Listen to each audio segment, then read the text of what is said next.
ಏನು ಇವತ್ತು ಕನ್ನಡ ಪರ ಸಂಘಟನೆಗಳು ವಾಟಾಳ್ ನಾಗರಾಜ್ ಅವರ ನೇತೃತ್ವದಲ್ಲಿ ಕರ್ನಾಟಕ ಬಂದ್ಗೆ ಕರೆ ಕೊಟ್ಟಿದ್ದಾರೆ. ಈಗಾಗಲೇ ಮಿಶ್ರ ಪ್ರತಿಕ್ರಿಯೆ ವ್ಯಕ್ತವಾಗ್ತಾ ಇದೆ. ಇನ್ನು ಈ ಒಂದು ನಿಟ್ಟಿನಲ್ಲಿ ಇವತ್ತು ವಾಟಾಳ್ ನಾಗರಾಜ್ ಅವರ ಮನೆ ಹತ್ರನೇ ಒಬ್ಬರು ನಾಗರಿಕರು ಅವರ ವಿರುದ್ಧ ಆಕ್ರೋಶವನ್ನು ವ್ಯಕ್ತಪಡಿಸಿದ್ದಾರೆ. ಅವ್ರನ್ನ ಕೂಡ ಮಾತಾಡ್ತಾ ಹೋಗ್ತೀನಿ. ಸರ್, ತಾವು ಹೇಳ್ತಾ ಇದ್ರಿ ವಾಟಾಳ್ ನಾಗರಾಜ್ ಅವರು ಬಂದ್ ಮಾಡ್ತಾರೆ, ಏನು ಪ್ರಯೋಜನ ಆಗಲ್ಲ, ತುಂಬಾ ಸಮಸ್ಯೆ ಆಗುತ್ತೆ ಅಂತ. ಸೊ ಏನೇನಾಗುತ್ತೆ ಅನ್ನೋದನ್ನ ಹೇಳಿದ್ರೆ, ವಾಟಾಳ್ ನಾಗರಾಜ್ ಅವರು ಸೈಲೆಂಟ್ ಆಗಿರ್ತಾರೆ. ಲೈಮ್ ಲೈಟ್ ಬರ್ಬೇಕಂತ ಹೇಳಿದಾಗ ಮಾತ್ರ ಈ ಸಣ್ಣ ಸಣ್ಣ ವಿಷಯಕ್ಕೆಲ್ಲ ಈ ಬಂದ್ ಮಾಡ್ಬೇಕಂತ ಹೇಳ್ತಾರೆ. ಅವ್ರ ಎಲ್ಲಾ ಕೆಲಸ ಎಲ್ಲಾ ಒಂದು ಈ ಸಂದರ್ಭದಲ್ಲಿ ಅವ್ರದ್ದು ಒಂದೇ ಒಂದು ಮಾತಂದ್ರೆ ಬಂದ್ ಮಾಡೋದು. ಬಂದ್ ಮಾಡಿದ್ರೆ ಏನು ಅವ್ರು ಸಾಧಿಸಂಗ ಆಗುತ್ತೆ? ಎಷ್ಟು ಜನ ಕೂಲಿ ಕೆಲ್ಸಕ್ಕೆ ಹೋಗ್ತಾರೆ.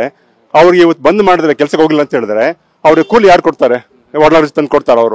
ಅವ್ರು ಬರೀ ಕನ್ನಡ ಪರ ಅಂತ ಹೋರಾಡಿ ಅವ್ರು ಉದ್ಧಾರ ಆಗಿದ್ದಾರೆ ಹೊರತು ಕನ್ನಡ ಉದ್ಧಾರ ಮಾಡಿಲ್ಲ. ಅವರು ಜನರು ಉದ್ಧಾರ ಮಾಡಿಲ್ಲ. ಅವರು ಸರ್, ಈಗ ಮಹಾರಾಷ್ಟ್ರದ MES ಪುಂಡಾಟಿಕೆ ಮಾಡ್ತಾ ಇದೆ, ಬೆಳಗಾವಿ ವಿಚಾರದಲ್ಲಿ ಖ್ಯಾತೆ ತೆಗಿತಾ ಇದೆ ಅಂತ ಹೇಳಿ, ಮತ್ತೆ ಉತ್ತರ ಕರ್ನಾಟಕ, ಕಲ್ಯಾಣ ಕರ್ನಾಟಕ ಅಭಿವೃದ್ಧಿ ಆಗಿಲ್ಲ ಅಂತ ವಿವಿಧ ಬೇಡಿಕೆಗಳು ಮುಂದಿಟ್ಕೊಂಡು ಬೆಂಬಲ ಕೊಡಿ ನಮಗೂ ಅಂತ ಹೇಳಿ ರಿಕ್ವೆಸ್ಟ್ ಮಾಡ್ಕೊಂತ ಬಂದ್ರು. ಇವತ್ತು ಕೂಡ ಅದಕ್ಕೆ ಸಿದ್ಧರಾಗ್ತಾ ಇದ್ದಾರೆ. ಸೊ ಈ ತರದ ವಿಚಾರಗಳು ಅವರು ಮುಂದಿಡ್ತಾ ಇದ್ದಾರೆ. ಸೊ ಇದು ಕೂಡ ವರ್ಕ್ ಆಗಲ್ಲ ಅಂತೀರಾ ಬಂದ್ ವಿಚಾರವಾಗಿ?